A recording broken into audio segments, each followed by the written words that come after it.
Hello friends, வீட்டில் அரிசி மாவு இருந்துச்சு வச்சுக்கோங்க. பச்சரிசி மாவு இருந்துச்சுன்னா உங்களுக்கு கொஞ்ச நேரத்துலேயே பிள்ளைங்களுக்கு நம்ம முறுக்கு செஞ்சு கொடுத்துடலாம்.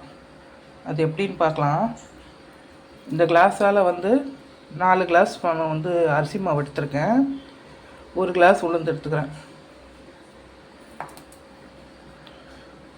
கொஞ்சம் தலை தட்டி கொஞ்சம் ஒடச்சக்கடலை எடுத்துருக்கேன். பொட்டுக்கடலைன்னு சொல்லுவாங்க.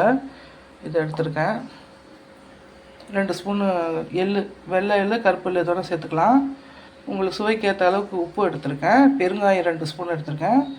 இது வனஸ்பதி டால்டான்னு சொல்லுவாங்க. இது ஒரு 50 கிராம் எடுத்து உருக்கி வச்சுருக்கேன். நீங்கள் சூடாக நீங்கள் மாவில் ஊற்றணுன்றது இல்லைங்க. இது இப்போது சூடு பண்ணி கொஞ்சம் நேரம் ஆகுது. விதம் தான் இருக்குது.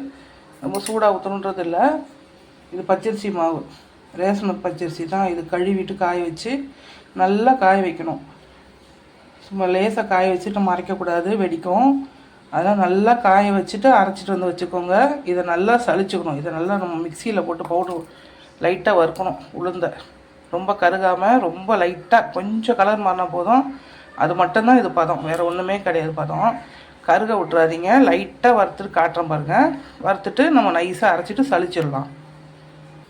உளுந்து கடாயில் சேர்த்துருக்கேன். இது கலர் பாருங்கள், கொஞ்சம் தான் மாறணும். மாறினோடனே நம்ம பொட்டுக்கடலை சேர்த்துக்கலாம். அதுக்கப்புறம் டக்குன்னு நம்ம தட்டில் மாற்றிக்கணும், இல்லைன்னா இன்னும் கருக ஆரம்பிக்கும். கொஞ்சம் கலர் மாறினா போதும். கொஞ்சம் கலர் மாறிடுது பார்த்தீங்களா, இந்த அளவு போதும். இப்போ நம்ம பொட்டுக்கடலை சேர்த்துக்கலாம்.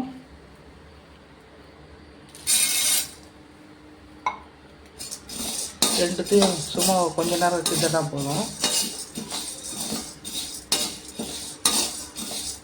இந்த உளுந்து கலரில் தான் நமக்கு முறுக்கு வரும். அதுக்காக தான் சொன்னேன். எனக்கு கருக விட்டோம்னா அந்த கருகுன கலரில் தான் வரும். அதுதான் நிறைய பேர் தப்பு பண்ணிடுவாங்க.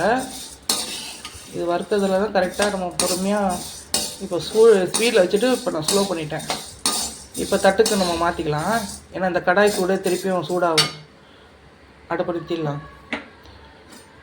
இது நல்லா அரைச்சிட்டு பவுட்ரு பண்ணிவிட்டு சல்லடையில் சளிச்சிடலாம். மாவை சளிச்சிட்டு காட்டுறேன் உங்களுக்கு. எல்லாத்தையும் அரைச்சிட்டு வந்தாச்சுங்க. பச்சரிசி மாவோட இதுவும் கலக்கிக்குங்க. இல்லை மீதி இவ்வளோ வந்திருக்கு. இது நம்ம பொடியில் தான் சேர்த்துக்கலாம். ஏன்னா டஸ்ட்டு இருக்கக்கூடாது. 1 வாட்டி 2 வாட்டி சளிச்சுக்கோங்க, தப்பு கிடையாது. இல்லைன்னா கொஞ்சம் இது இருந்தாலும் வெடிக்கும். நிறைய பேருக்கு முறுக்கு செய்ய வரலன்னு சொல்கிறீங்க, அதுக்காக தான் இந்த பதிவு. இது ரொம்ப ஈஸியாக செஞ்சிடலாம். ஒன்றுமே இல்லை. வீட்டில் ஒரு பச்சரிசி மாவு வச்சுக்கோங்களேன், டக்குன்னு நம்ம இந்த செஞ்சு கொடுத்துடலாம் பிள்ளைங்களுக்கு. இப்போ இது எல்லாத்தையும் சேர்த்துக்கலாம். பெருங்காயம் 2 ஸ்பூனு, எள், தேவைக்கேற்ப உப்பு இல்லை சேர்த்துக்கலாம். 50 கிராம் வனஸ்பதி உருக்கி வச்சுருக்கேன். நீங்கள் நெய் ஊற்றுறா இருந்தாலும் ஊற்றிக்கலாம். இது சூடாக கிடையாது, நல்லா ஆறிடுச்சு பாருங்கள். நான் தொட்டு தான் இருக்கேன். கொதிக்க ஊற்றணுன்றது இல்லை. கண்டிப்பாக உருக்கி ஊற்றிக்கோங்க. இல்லைன்னா கட்டி கட்டியாக இருந்துச்சுன்னா அங்கங்கே நிற்கும் அந்த எண்ணெய். அதனால் நம்ம உருக்கி ஊற்றிக்கலாம். நெய்யும் டால்டா இல்லைன்னா உங்களுக்கு தேவைப்படுற பட்டர் கூட நீங்கள் போட்டுக்கலாம். ஆனால் வனஸ்பதி போட்டால் கொஞ்சம் நாள் இருந்தாலும் அது சிக்கு வாடை வராமல் இருக்கும். அதுக்காக தான் சேர்க்குறது. நார்மலான வாட்டரில் தான் நம்ம பிசைய போகிறோம். பச்சை தண்ணியில் தான் பிசைகிறோம். பிசைஞ்சதுக்கப்புறம் காட்டுறேன். கரண்டியில் எண்ணெயை தடவிட்டு நம்ம இதை புளிய வேண்டியதான். சூடான எண்ணெய் தடவாதீங்க. சூடு இல்லாத எண்ணெய் தடவினா தான் முறுக்கு இதில் ஒட்டாமல் வரும். ஏற்கனவே போட்டிருக்கேன் பாருங்கள், வெந்துக்கிட்டு இருக்குது. இந்த மாதிரி ஒரு கம்பி வச்சுக்கிட்டிங்கன்னா, முறுக்கு எடுக்கிற கம்பி, இதில் ஈஸியாக நம்ம எடுக்கலாம்.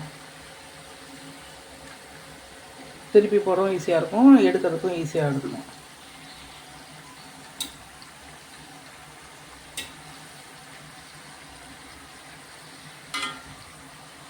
இப்படி விட்டு இப்படி எடுத்துலாம் ஈஸியாக. கொஞ்சம் வேகட்டும். முறுக்கு ரெடி ஆகிடுச்சு பாருங்கள். இன்னும் வந்துட்டு தான் இருக்குது. இதில் நிறைய முறுக்கு வரும். இது கொஞ்சம் நாள் இருந்தாலும் உங்களுக்கு அந்த சிக்கு வாடையெல்லாம் வராது. நம்ம 50 கிராம் வனஸ்பதி தான் சேர்த்துருக்கோம், டால்டா. இது நல்லா பொறுன்னு நல்லாயிருக்கும். பாருங்க, முதல் முறுக்கு சாமிக்கு தான். சாமிக்கு வச்சுட்டு அப்புறம் நம்ம சாப்பிட்லாம். வீடியோ பிடிச்சா லைக் பண்ணுங்கள், ஷேர் பண்ணுங்கள், சப்ஸ்கிரைப் பண்ணுங்கள். தனியாக நான் வீடியோ எடுக்கனால முறுக்கு புளியறது உங்களுக்கு காட்ட முடியல. ஒரு கையில் நான் வீடியோ எடுத்துகிட்ருக்கேன்.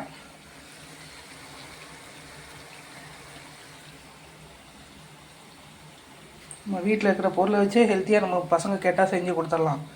இதில் பச்சரிசி மாவு நம்ம அரைச்சி வச்சிட்டோம்னு போதும். உளுந்து கொஞ்சம் பொட்டுக்கடலை போட்டு நம்ம பாட்டு சுட்டு கொடுத்துடலாம்.